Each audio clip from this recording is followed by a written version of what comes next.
إن الحمد لله نحمده ونستعينه ونستغفره ونعوذ بالله تعالى من شرور أنفسنا ومن سيئات أعمالنا. من يهده الله فلا مضل له ومن يضلل فلا هادي له، وأشهد أن لا إله إلا الله وحده لا شريك له، وأشهد أن محمدًا عبده ورسوله صلى الله عليه وعلى آله وأصحابه ومن تبعهم بإحسان إلى يوم الدين، وسلم تسليمًا كثيرًا. يا أيها الذين آمنوا اتقوا الله حق تقاته ولا تموتن إلا وأنتم مسلمون. يا أيها الذين آمنوا اتقوا الله وقولوا قولا سديدا يصلح لكم أعمالكم ويغفر لكم ذنوبكم، ومن يطع الله ورسوله فقد فاز فوزا عظيما. أما بعد أيها المسلمون، إن من الحقوق العظيمة التي ينبغي للمسلم أن يرعاها حق رعايتها حق الأخت التي لا تذكر في حياة الأخ إلا قليلا، على الرغم من أنها تفرح لفرح أخيها وتحزن لمصابه وتبكي لفراقه وتبذل وسعها في إرضائه وتعمل جاهدة على صلته وزيارته وإدخال السرور عليه، فهي تحبه وتعتز به وترفع به رأسها عند أهل زوجها وتقوي به ركنها حين ضعفها وتشعر بالأمن معه حين فقد زوجها. ولو لم يكن بين الأخ وأخته من رباط إلا أنهما من صلب واحد وحواهما رحم واحد ورضعا من ثدي واحد وعاشا طفولة واحدة وكانا تحت سقف واحد واشتركا في الطعام والشراب وتقاسما الأحزان والأفراح، لكان ذلك حقيقا بحفظ حقها ورسوخ مكانتها. فما أعظم حق الأخت وما أقوى الرابطة بينها وبين أخيها. أيها المسلمون، الأخت هي الأم الثانية، وهي اليد الحانية، وهي الصداقة الحميمة، وهي الذكريات القديمة، ولكنها وبكل أسف عند كثير من أبناء المجتمع صفحة مطوية ودرة منسية. كم من أخ لا يهتم لشأن أخته ولا يسأل عن حالها ولا يلبي رغباتها ولا يوفر طلباتها وحاجاتها. كم من أخ يرفع صوته على أخته ويسمعها من قبيح الكلام ما لا تصبر عليه نفسها ولا يتحمله قلبها. كم من أخ يعامل أخته معاملة الخدم ويهينها بألفاظه وتصرفاته، وهذا من أوضح علامات اللؤم والخسة والدناءة.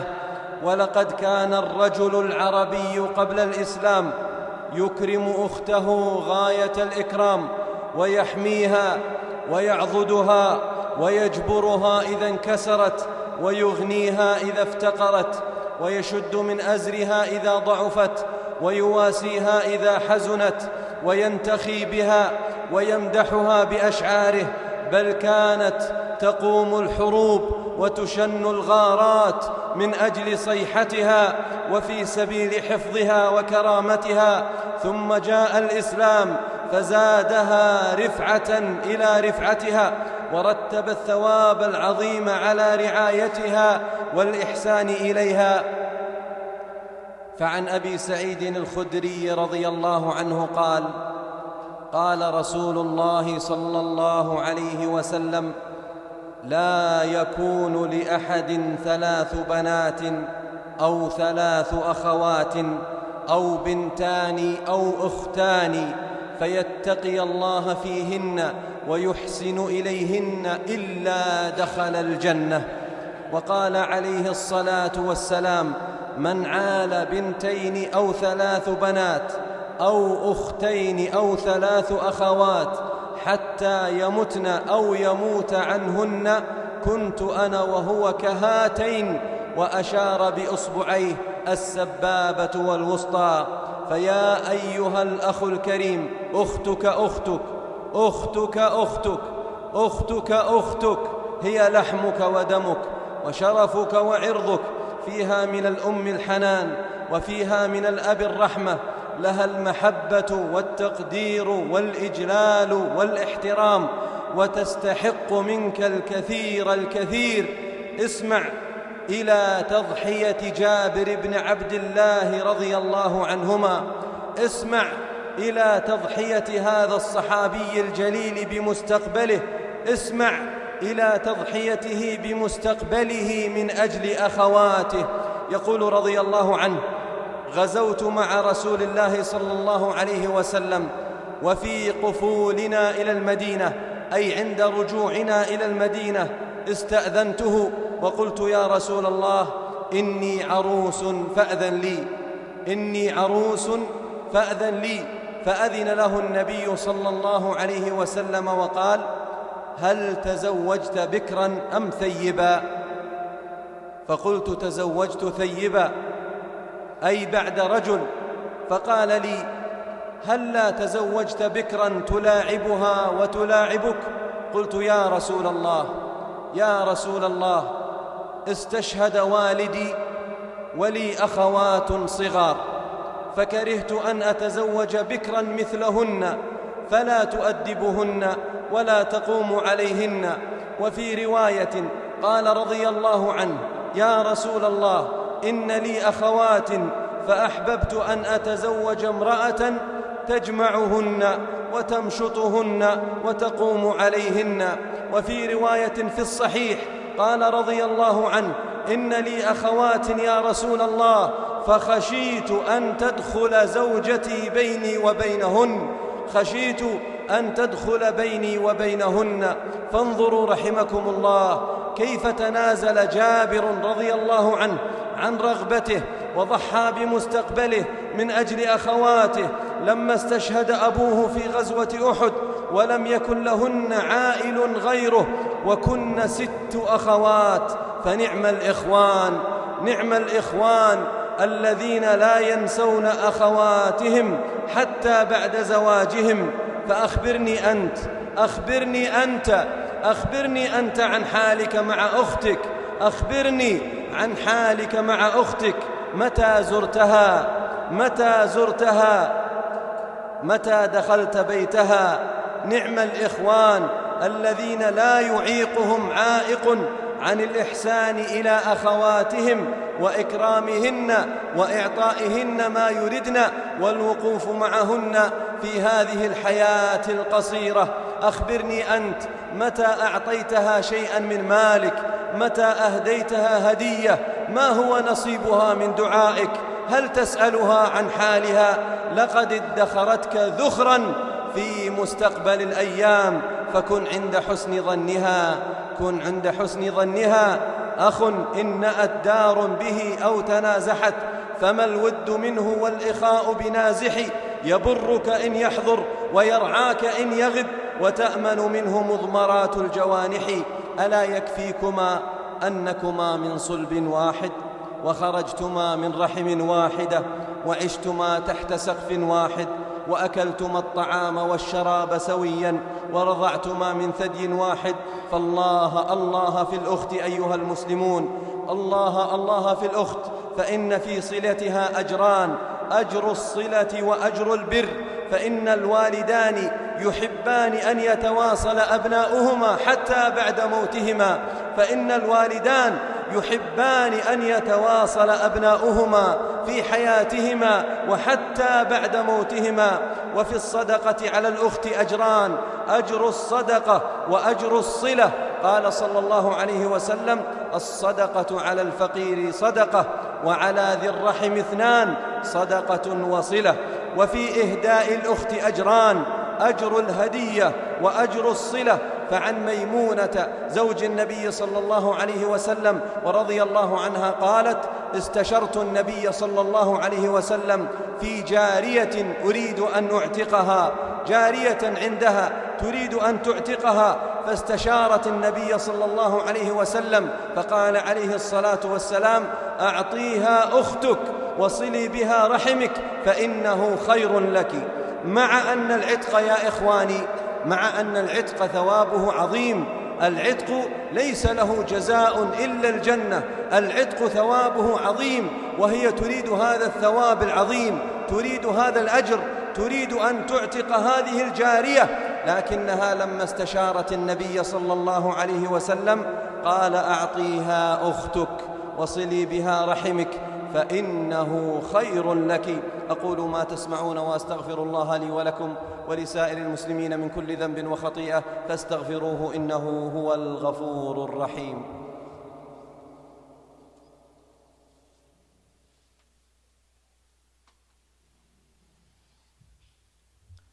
الحمد لله على إحسانه، والشكر له على توفيقه وامتنانه، وأشهد أن لا إله إلا الله وحده لا شريك له تعظيما لشأنه، وأشهد أن محمدًا عبده ورسوله الداعي إلى رضوانه صلى الله عليه وعلى آله وأصحابه وإخوانه وخلانه. أما بعد أيها المسلمون، إن الأخت من الرحم القريب، إن الأخت من الرحم القريب الذي وصى به النبي صلى الله عليه وسلم، ولا يعقل أن يوجد في المجتمع المسلم مسلم يرجو الله والدار الآخرة ويقطع أخته الشهور والسنين، لا يراها ولا يسمع صوتها ولا يزورها، وهي في بيت زوجها تتقطع شوقا إلى رؤيته ورؤية أولاده. فعن أبي رمثة رضي الله عنه قال: انتهيت إلى رسول الله صلى الله عليه وسلم فسمعته يقول: بر أمك وأباك وأختك وأخاك ثم أدناك وأدناك، بر أمك وأباك وأختك وأخاك ثم أدناك وأدناك، ثم أدناك أدناك. وقال عليه الصلاة والسلام: إن الله خلق الخلق حتى إذا فرغ منهم قامت الرحم فقالت: هذا مقام العائد بك من القطيعة. فقال: نعم، أما ترضين أن أصل من وصلك وأقطع من قطعك؟ قالت: بلى. قال: فذلك لك. وقال صلى الله عليه وسلم: يد المعطي العليا، وابدأ بمن تعول، ابدأ بمن تعول، أمك وأباك وأختك وأخاك ثم أدناك أدناك. وبعض الأخوات يا إخواني تشتكي من أخيها، تشتكي من أخيها فهو لا يحضر لها ما تريد، وإذا أخذها لحاجتها فلا يخلو من التذمر والتشكي والتسخط والأذى، يعاتبها إذا تأخرت ويرفع صوته عليها ويكسر خاطرها ويجرح قلبها بكلماته، خصوصا إذا كانت مطلقة مكسورة الجناح، ليس لها أحد إلا أهلها وهي تحبه، وليس لها أحد سواه، ليس لها أحد سواه. وإن كان يمنعها من الحب أن تبوح به، وإن كان يمنعها أن تبوح بالحب مشاعرها التي تمنعها من البوح بهذا الحب، لكنه والله أغلى إليها من الماء والهواء، حتى بعد زواجها وحتى بعد خروجها من أهلها فهي لا تزال تحمل مشاعر الحب والافتخار بأهلها. وقد جاء في كتب السير أنه قيل لامرأة أسر الحجاج زوجها وابنها وأخاها، أسر الحجاج زوجها وابنها وأخاها، فقال لها: اختاري واحدا منهم، اختاري واحدا نطلقه.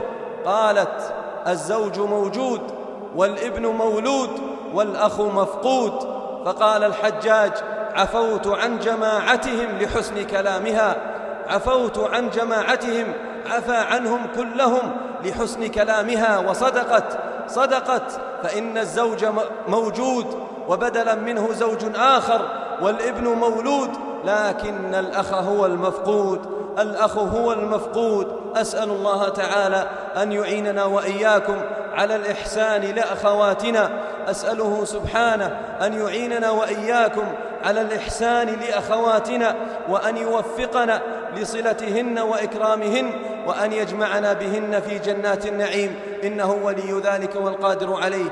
اللهم إنا نسألك رضاك والجنة ونعوذ بك من سخطك والنار. اللهم أعنا على صلة أرحامنا يا ذا الجلال والإكرام. اللهم أعنا على صلة أرحامنا يا ذا الجلال والإكرام. اللهم أعنا على الإحسان لأخواتنا وإكرامهن وصلتهن والدعاء لهن وتفقد حاجاتهن يا ذا الجلال والإكرام. اللهم اجعل جمعنا هذا مرحوما وتفرقنا بعده معصوما، لا تجعل فينا ولا معنا شقيا ولا محروما. اللهم إنا نسألك الهدى والتقى والعفاف والغنى. اللهم إنا نسألك الجنة ونعوذ بك من النار. اللهم إنا نسألك الجنة. اللهم وفقنا لطاعتك واعصمنا من معصيتك يا ذا الجلال والإكرام. اللهم اكفنا بحلالك عن حرامك وأغننا بفضلك عمن سواك. اللهم أغننا عمن أغنيته عنا واجعلنا من أفقر عبادك إليك ومن أغنى عبادك بك يا ذا الجلال والإكرام. ربنا آتنا في الدنيا حسنة وفي الآخرة حسنة وقنا عذاب النار. اللهم إنا نعوذ بك من الفتن ما ظهر منها وما بطن. اللهم استرنا من الفتن ما ظهر منها وما بطن. اللهم إنا نعوذ بك من فتن الشبهات والشهوات. اللهم اغفر ذنوب المستغفرين. اللهم اغفر ذنوب المستغفرين. اللهم اغفر ذنوب المستغفرين. اقض الدين عن المدينين. اقض الدين عن المدينين. اشف مرضانا ومرضى المسلمين. ارحم أمواتنا وأموات المسلمين يا ذا الجلال والإكرام. اللهم وفقنا لطاعتك وقربنا إليك يا ذا الجلال والإكرام. اللهم لا تتوفانا إلا وأنت راض عنا. اللهم اجعل خير أعمالنا أواخرها وخير أعمالنا خواتيمها يا ذا الجلال والإكرام. اللهم إنا نسألك طول العمر على طاعتك وأن تجعل آخر كلامنا من الدنيا لا إله إلا الله.